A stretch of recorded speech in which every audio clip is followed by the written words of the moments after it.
إن الحمد لله نحمده ونستعينه ونستغفره ونؤمن به ونتوكل عليه ونعوذ بالله من شرور أنفسنا ومن سيئات أعمالنا. من يهده الله فلا مضل له ومن يضلله فلا هادي له. ونشهد أن لا إله إلا الله وحده لا شريك له. ونشهد أن سيدنا ونبينا ومولانا محمدا عبده ورسوله أرسله الله تعالى إلى كافة الناس بشيرا ونذيرا. أما بعد فإن أصدق الحديث كتاب الله وخير الهدي هدي محمد صلى الله عليه وسلم وشر الأمور محدثاتها وكل محدثة بدعة وكل بدعة ضلالة وكل ضلالة في النار. قال الله تبارك وتعالى في القرآن المجيد والفرقان الحميد: لو أنزلنا هذا القرآن على جبل لرأيته خاشعا متصدعا من خشية الله وتلك الأمثال نضربها للناس لعلهم يتفكرون. وقال تعالى: إنا نحن نزلنا الذكر وإنا له لحافظون. وقال تعالى: الذين آمنوا وتطمئن قلوبهم بذكر الله ألا بذكر الله تطمئن القلوب. وقال صلى الله عليه وسلم: خيركم من تعلم القرآن وعلمه، أو كما قال صلی اللہ علیہ وسلم. گزشتہ دو جماعت سے یہ بات چل رہی ہے کہ اطمینان، سکون جس کی تلاش میں ہر آدمی ہے، وہ کہاں ملتی ہے چیز؟ وہ کون سا مارکیٹ، وہ کون سا بازار ہے، وہ کون سا شہر ہے، یا وہ کون سی جگہ ہے جہاں پر یہ دولت حاصل ہوتی ہے؟ اور اس میں کوئی شک و شبہ نہیں، دنیا کے جتنے بھی لوگ ہیں، چاہے وہ گورے ہوں، کالے ہوں، پڑھے لکھے ہوں، ان پڑھ ہوں، غریب ہوں، مالدار ہوں، مرد ہوں، عورتیں ہوں، ہر ایک آدمی جو کچھ کر رہا ہے اس کے آخر کا جواب یہی ہوگا کہ یہ جو کچھ میں کر رہا ہوں سکون کے لیے کر رہا ہوں. ایک آدمی بہت دوڑ دھوپ کر رہا ہے، بہت شہرت کما رہا ہے، اس سے آپ پوچھئے کہ بھی اتنی شہرتوں پر پہنچ گئے کیوں؟ آخر میں جواب یہی نکلے گا کہ اس سے مجھے سکون ملتا ہے، اطمینان ملتا ہے. تو یہ سکون و اطمینان کی دولت کہاں ملتی ہے؟ اس موضوع پر گفتگو چل رہی تھی، اور یہ بات آپ کے سامنے میں نے رکھی کہ لوگوں نے عام طور پر اطمینان و سکون جس چیز میں سمجھا ہے، حقیقت میں اس چیز میں سکون نہیں. مثال کے طور پر لوگوں نے سمجھا کہ بہت زیادہ دولت، بہت زیادہ عیش و آرام، گاڑیاں، بنگلے، یہ چیزوں میں سکون ملتا ہے.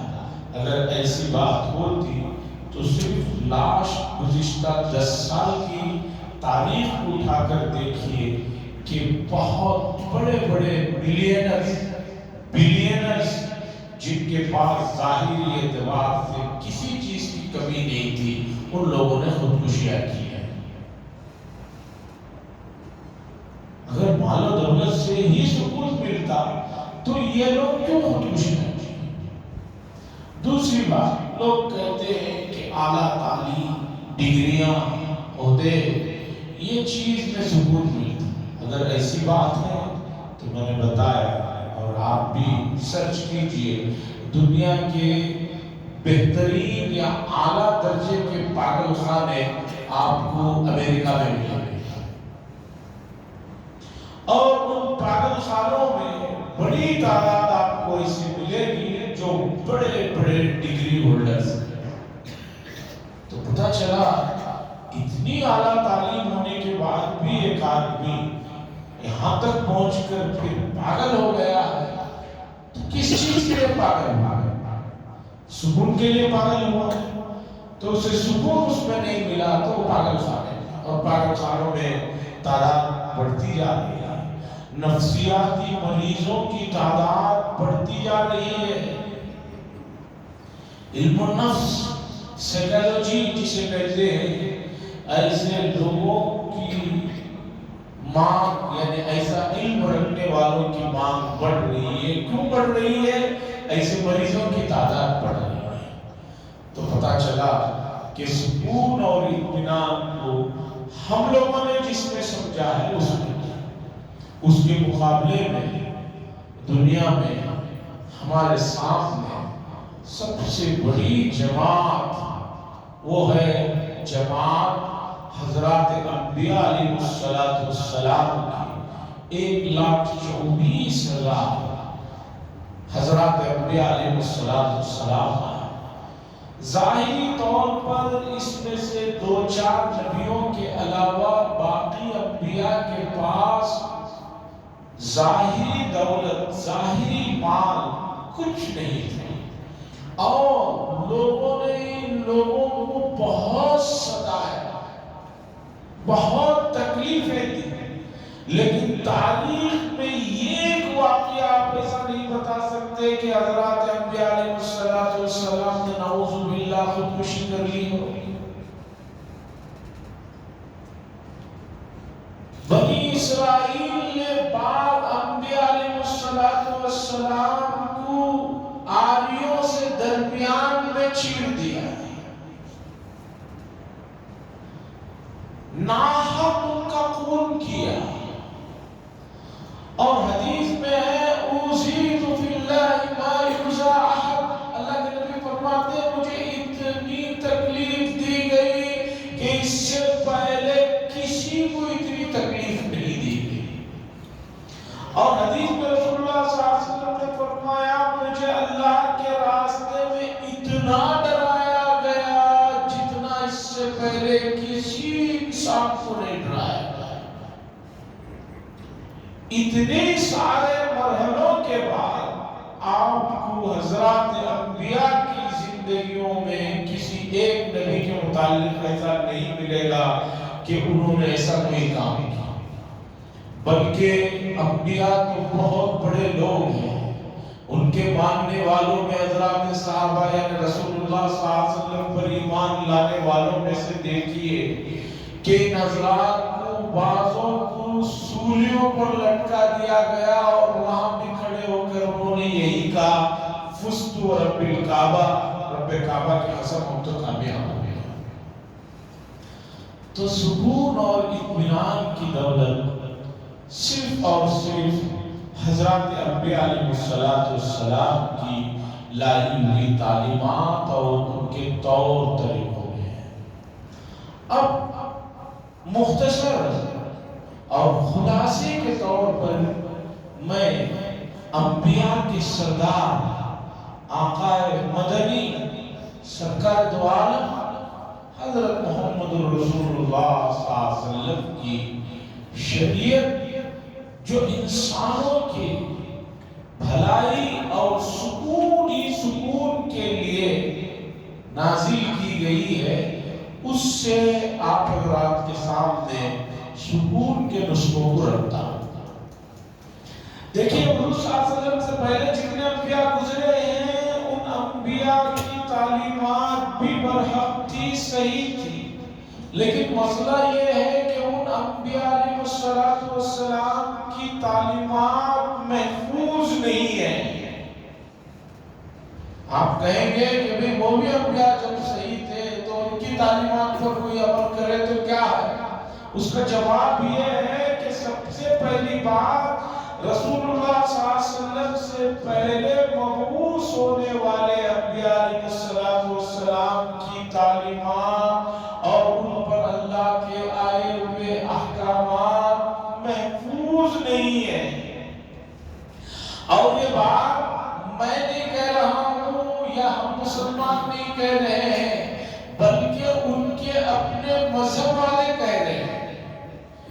عیسائی حضرات سے آپ پوچھئے کہ انجیل کا وہ نسخہ جو اللہ کی طرف سے حضرت عیسیٰ علیہ السلام پر نازل ہوا، اس سے وہ سب سے قدیم ترین نسخہ کہاں ہے، اور حضرت عیسیٰ علیہ السلام کے کتنے سو سالوں کے بعد جمع کیا گیا ہے؟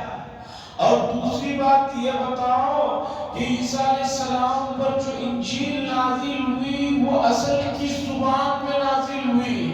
وہ لوگ خود ہی کہتے ہیں کہ ہم یقینی طور پر نہیں کہہ سکتے کہ کس زبان میں نازل ہوئی اور وہ کتنی بڑی تھی۔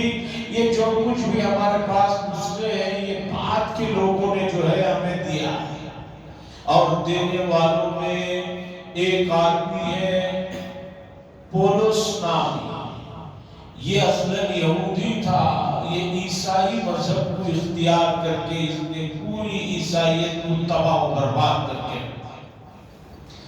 جب عیسیٰ علیہ السلام کی انجیل میں شراب پینا گناہ ہے، یہ آیت ہے، خنزیر کھانا حرام ہے، یہ انجیل میں آیت ہے، زنا کرنا حرام ہے، یہ انجیل میں آیت ہے، لیکن نعوذ باللہ آپ اسی انجیل کو آگے پڑھیں گے تو پتہ چلے گا نعوذ باللہ ثم نعوذ باللہ حضرت عیسیٰ علیہ السلام شراب پیا کرتے تھے۔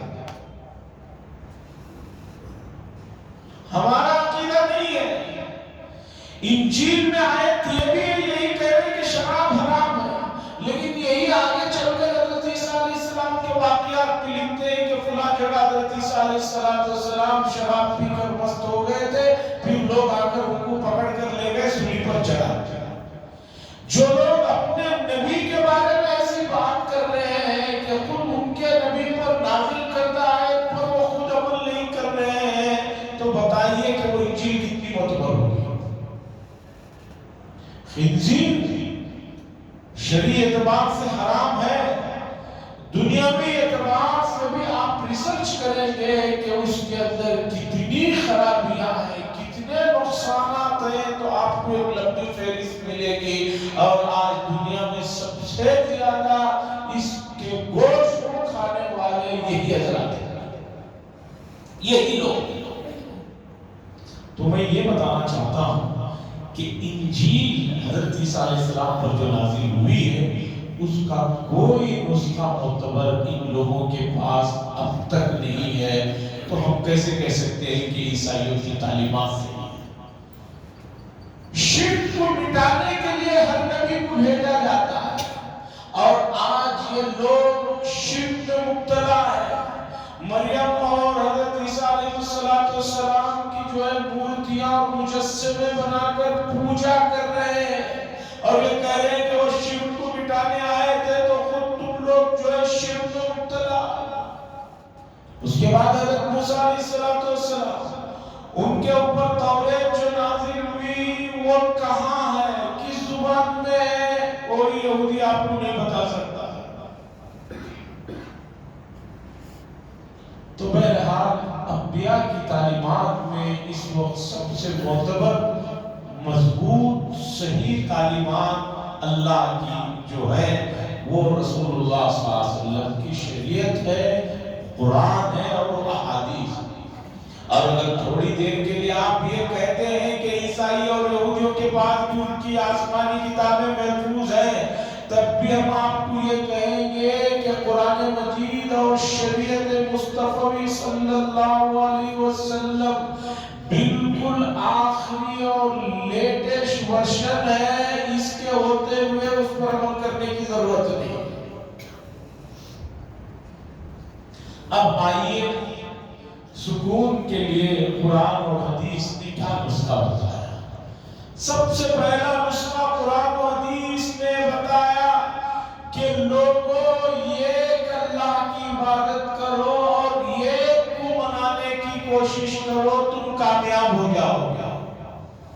اور یہ نیچرل بات ہے، فطری بات ہے۔ ایک آدمی 10-20 آدمیوں کو خوش کرے اور ایک آدمی صرف ایک آدمی کو خوش کرنے کی فکر کرے، تو بتائیے کہ کس کا کام آسان ہے اور کون سا کام فطری طور پر عقل کو قبول کرنے والا ہے۔ دو بھی دو چار کی طرح سب یہ کہیں گے ایک کو راضی کرنا، ایک کو خوش کرنا 10 سے 20 آدمیوں کو خوش کرنے کے مقابلے میں بہت آسان۔ مجھے بتائیے کیا اس بات میں کوئی ایسی بات ہے جو نہیں سمجھنے والی؟ تو قرآن نے ہمیں یہ نسخہ دیا، تمہیں اگر سکون چاہیے، اطمینان کی دولت چاہیے تو سب سے پہلے یہ کہ رب کو راضی کرنے کی فکر کرو اور یہ کو اپنا بڑا بناؤ اور اسی کی مرضی میں اپنی مرضی کو منظم کر دو۔ ایک تو یہ ہے، اور ایک آدمی ہے 3,33,000 33 لاکھ کتنے ہزار، اتنے لوگوں کو کوئی خوش کر سکے اور ایک آدمی ایک کو خوش کر سکے، ظاہر سی بات ہے کہ ایک کو خوش کرنا بہت آسان ہے۔ یہ ہے قرآن کا پہلا نسخہ کہ لوگوں اپنے رب کو راضی کرنے کے پیچھے لگ جاؤ اور ایک رب کو راضی کرو۔ اور قرآن نے دوسرا نسخہ یہ بتایا کہ اس رب کو راضی کرنے کے لیے اس نے احکامات کا ایک مجموعہ تم لوگوں کے درمیان میں رسول اللہ صلی اللہ علیہ وسلم کے ذریعے سے بھیجا ہے، جسے ہم شریعت کہتے ہیں، جسے ہم قرآن و حدیث کہتے ہیں۔ اسے جانو، اسے پڑھو، اسے سمجھو اور اس کے تقاضوں پر عمل کرو۔ باتیں ذرا گہری ہو جائیں تو میں معافی چاہتا ہوں، مسئلہ نازک ہے، مسئلے کو بالکل ابتدائی سرے سے سمجھنے کی ضرورت ہے۔ اب جب تک قرآن و حدیث آپ پڑھیں گے نہیں، سمجھیں گے نہیں، نسخہ کیسا پتہ چلے گا؟ آپ کو معلوم ہونا چاہیے کہ آج کے زمانے میں ہر آدمی اپنی صحت کو لے کر کافی فکر مند ہے، ڈاکٹروں سے رجوع کرتا ہے، ویٹ کم کرنے کے لیے، ویٹ بڑھانے کے لیے، تندرستی رکھنے کے لیے۔ اب ایک نئی چیز آئی ہے جو پہلے نہیں ہمیں سننے ملتی تھی، نیوٹریشن، کہ ڈاکٹر ہمیں بتاتا ہے کہ کیا کھانا ہے، کیسے کھانا ہے، کب کھانا ہے، کب پینا ہے، کتنا کھانا ہے، کتنا پینا ہے۔ اتنا لمبا چارٹ بنا ہوا رہتا ہے اور 1-1.5 گھنٹہ بٹھا کر ڈاکٹر سمجھاتا ہے کہ یہ آپ کو کرنا ہے۔ آپ کو صبح بسکٹ کھانے کی عادت ہے تو کون سا آپ بسکٹ کھائیں گے، چائے پینے کی عادت ہے تو آپ کو کون سی چائے پینا ہے، تیل گھر میں جو استعمال کرتے ہیں آپ کو کون سا کرنا ہے۔ ایک لمبا چارٹ بنا ہوا ہے، وہ چارٹ کو بٹھا کر وہ سمجھاتے ہیں کہ آپ اس چارٹ کو جو ہے فالو کریں گے، اس پر عمل کریں گے تو آپ کی ڈائٹنگ صحیح ہوگی، پھر آپ کی تندرستی صحیح ہوگی۔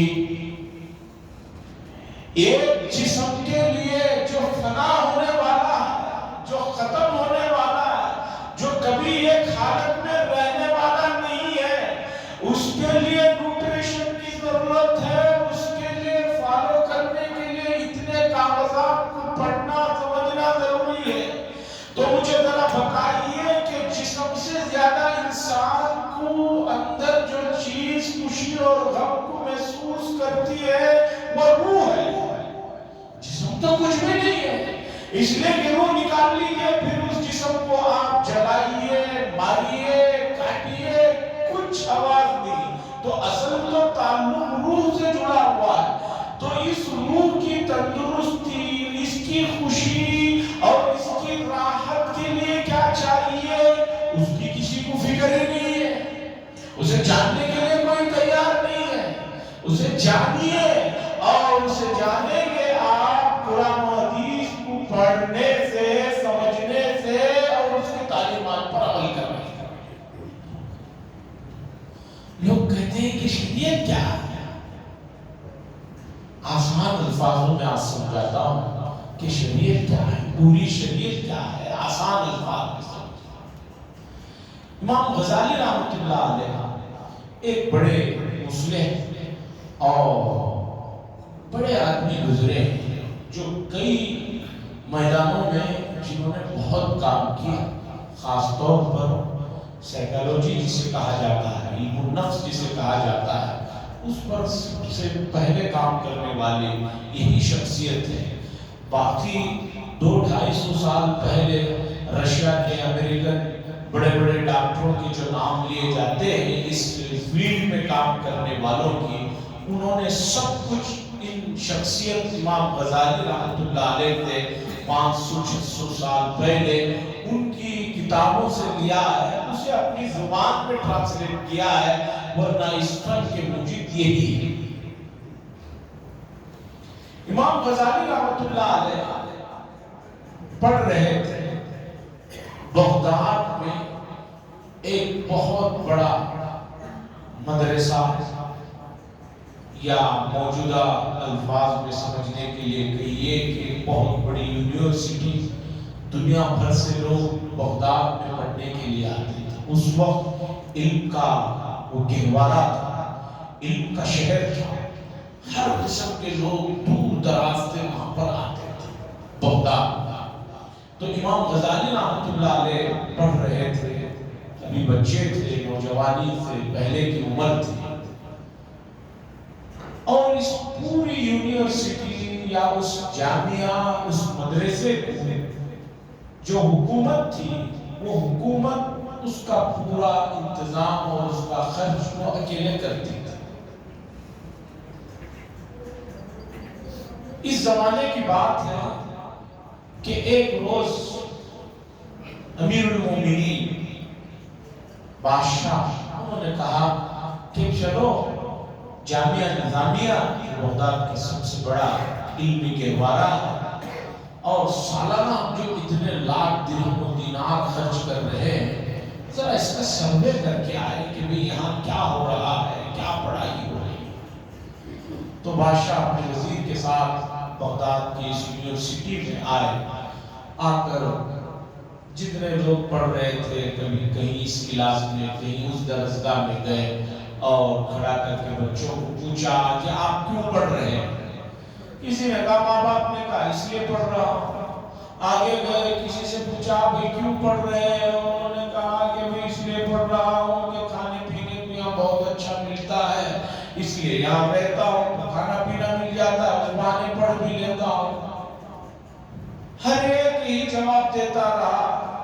تو آخر میں بادشاہ بہت مایوس ہوئے، انہوں نے وزیر سے کہا سالانہ اتنے لاکھ درہم و دینار ہم اس ادارے پر خرچ کر رہے ہیں، لیکن ہمیں بہت افسوس ہے کہ تعلیم پر اتنا جو خرچ کیا جا رہا ہے اس کے مقصد ہی کو کسی نے نہیں سمجھا ہے، اس لیے اب اس سال کے بعد اس پورے ادارے کو بند کر دینا ہے۔ اب جو دیا جا رہا ہے کرایہ کو ختم کرنا ہے، اور کہہ دینا ہے کہ بھی جسے پڑھنا ہو وہ اپنا پیسہ خرچ کرے، پڑھے، نہیں تو جائے، ہماری طرف سے کچھ نہیں ہو۔ یہ بات وزیر کو کہہ دیتے ہیں بادشاہ، اور آگے بڑھتے ہیں۔ تو وزیر پریشان ہو جاتا ہے کہ بادشاہ نے کہا ہے تو اب تو بند ہو جائے گا، اتنا بڑا ادارہ بند ہو جائے گا تو کافی نقصان ہوگا۔ تو آخر میں وزیر نے کہا کہ بادشاہ سلامت اب تو نکل ہی رہے ہیں، یہاں ایک بچہ تنہائی میں بیٹھا کچھ پڑھ رہا ہے، چلو اس سے بھی پوچھ لے۔ بادشاہ نے کہا اتنے بڑوں سے تو پوچھ لیا، کوئی صحیح جواب تو دیا نہیں، اب اس بچے سے کیا پوچھیں؟ وزیر نے کہا بادشاہ سلامت جا ہی رہے، اسی طرف پوچھتے ہوئے نکل جائے۔ وہ جو بچہ بیٹھ کر اکیلے میں تنہائی میں پڑھ رہا تھا، وہی بچہ آگے چل کر حضرت امام غزالی بنتا ہے۔ بادشاہ نے اس بچے کو بلایا اور بلا کر پوچھا کہ بھئی آپ کیوں پڑھ رہے ہو یہاں پر؟ اب میں آپ کو پھر اس بات کو یاد دلانا چاہتا ہوں کہ شریعت کیا ہے، قرآن و حدیث کا خلاصہ کیا ہے، اسے سمجھنے کے لیے اس بچے کی بات کو سنیے، پھر مسئلہ سمجھنا ہے۔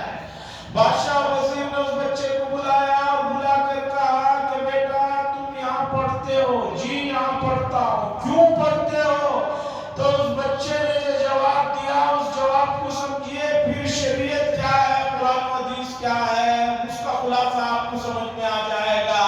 بچے نے کہا کہ میری والدہ نے بتایا کہ ہمارے خالق و مالک اللہ ہے، ہم اس کے غلام ہیں، اس کے بندے ہیں اور اس کے ماتحت ہیں۔ تو بادشاہ نے پوچھا یہ بات تو سبھی کو معلوم ہے، اس میں کیا نئی بات ہے؟ بچے نے کہا بات سنیے، بات یہ ہے کہ ہمارے خالق و مالک جب اللہ ہے اور ہم اس کے غلام ہیں، بندے ہیں، تو ہماری ذمہ داری ہے کہ ہم خالق و مالک کو ہمیشہ خوش رکھے، کوئی بھی ایسا کام نہ کرے جس سے خالق جو ہے ناراض ہو اور اس کی مرضی نہ ہو۔ اور یہ تمام چیزیں کہ خالق و مالک کس چیز سے راضی ہوتے ہیں، کس سے وہ ناراض ہوتے ہیں، وہ چیز کو جاننا شریعت ہے۔ اسی چیز کو جاننے کے لیے میں یہاں پر پڑھ رہا ہوں۔ بادشاہ نے کہا اس بچے نے جو بات کہی ہے یہ اصل بات ہے، اب جو میں نے تھوڑی دیر پہلے کہا تھا کہ اسے بند کر دیا جائے اتنے بڑے ادارے کو، نہیں، اس ایک بچے کی وجہ سے اس پورے ادارے کا ہم خط برداشت کریں گے، تعلیم کو جاری رکھیں گے۔ عزیزان گرامی، آپ کو سکون کی تلاش ہے تو سب سے پہلے آپ شریعت کو سمجھیے۔ شریعت کو جب آپ سمجھیں گے، آپ کی ذمہ داریوں کو سمجھیں گے، تو آپ اپنی ذمہ داریوں کو جب پورا ادا کریں گے، پھر دیکھیے کہ اطمینان و سکون کیسا آپ کی جو ہے در و دیوار میں آتا چلا جائے گا۔ ایک آدمی کو اچھی نیند آنی ہوتی ہے تو بعض مرتبہ کہا جاتا ہے کہ بھی خوب ورزش کرو، خوب دوڑ دھوپ کرو اور اچھی منظم غذائیں کھاؤ، رات کو اچھی نیند آئے گی، گولی کھاؤ اچھی نیند آئے گی۔ یہ جسم کو جو ہے تھکان کو دور کرنے کا علاج ہے، لیکن آپ کی روح اگر بے چین ہے تو آپ منظم غذائیں کھائیں، ورزشیں کریں، گولیاں کھائیں، آپ کو نیند نہیں آئے گی، آپ کو ایک بے چینی اور تڑپ رہے گی۔ یہ بے چینی اور تڑپ کیوں ہے؟ کہ آپ نے روح کی غذا کو تلاش نہیں کیا، اور روح کی غذا ہے شریعت میں۔ یہی تو پورا سبق حضرات انبیاء علیہ السلام نے امت کو سمجھایا، ایک اللہ کو مانو اور ایک اللہ کی مرضی کو جانو اور ایک اللہ کو خوش کرنے والے اعمال کو اپناؤ، اور ایک اللہ جن چیزوں سے ناراض ہوتا ہے ان چیزوں سے اپنے آپ کو بچا لو۔ فزتم رب الکعبہ، تم رب کعبہ کی قسم کامیاب ہو جاؤ۔ شریعت کو آسان الفاظوں میں سمجھنے کے لیے میں نے واقعہ سنایا، بات سمجھ میں آئی ہوگی تھوڑی، آگے بھی یہ سلسلہ رہے گا۔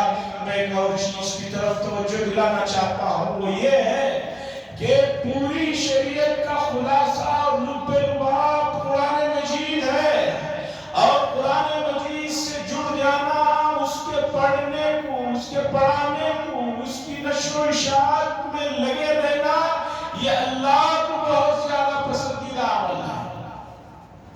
آج دینی تعلیم کی طرف توجہ صفر ہو گئی ہے۔ حال یہ ہے کہ آدمیوں نے قرآن مجید جو ہر ایک کے لیے نازل ہوا ہے، قرآن مجید کو دیکھ کر پڑھنے والوں کی امت مسلمہ میں اگر تعداد نکالی جائے، فیصد نکالا جائے، تو آپ کو بہت حیرت ہوگی، 15-20% بھی نہیں ملیں گے۔ جب قرآن جیسی بنیادی کتاب کی پہلا جو اس کا حق ہے دیکھ کر پڑھنا، اسے پڑھنے والوں کی تعداد 15-20% ہے، تو پھر اس کے معنیوں کو جاننے والوں کی کتنی % رہ جائے گی، پھر اس پر عمل کرنے والوں کی کتنے % رہ جائے گی، سوچنے کی بات ہے۔ قرآن مجید کے سلسلے میں بہت کوتاہیاں، غفلتیں ہو رہی ہیں، اور یہ غفلتیں اور کوتاہیاں امت کو نقصان تو پہنچا ہی رہی ہے، وہی ان کے چین و سکون کو بھی ختم کر دیا گیا ہے۔ الحمدللہ میں یہ کہتے ہوئے بڑی خوشی محسوس کر رہا ہوں، انشاءاللہ آج بعد نماز مغرب ہماری اپنی اسی مسجد میں 24 حفاظ کرام کی دستار بندی عمل میں آ رہی ہے۔ ان بچوں نے قرآن مجید کو مکمل حفظ کیا ہے، اور قرآن مجید کو حفظ کرنے کی جو دولت ہے اس کے لیے یہ حدیث کافی ہے جس میں رسول اللہ صلی اللہ علیہ وسلم نے فرمایا کہ جس بچے نے قرآن کو حفظ یاد کیا اس کے ماں باپ کو قیامت کے دن ایک تاج پہنایا جائے گا جو آفتاب و مہتاب سے زیادہ روشن ہوگا۔ آگے اللہ کے نبی نے فرمایا ذرا سوچو اس کے ماں باپ کو اس طرح کا اعزاز ہو رہا ہے تو خود جس نے قرآن مجید کو حفظ کیا ہے اس کا کیا اعزاز ہوگا۔ تو عزیزان گرامی، حفظ قرآن مجید بہت بڑی دولت ہے اور یہ دولت ایسی ہے کہ ہر آدمی اس میں لگے رہنا چاہیے۔ اور آج جو ہے آدمی چاہے تو اللہ نے اتنی سہولتیں اور اتنی آسانیاں فراہم کر دی ہے کہ ہر آدمی یاد کر سکتا ہے۔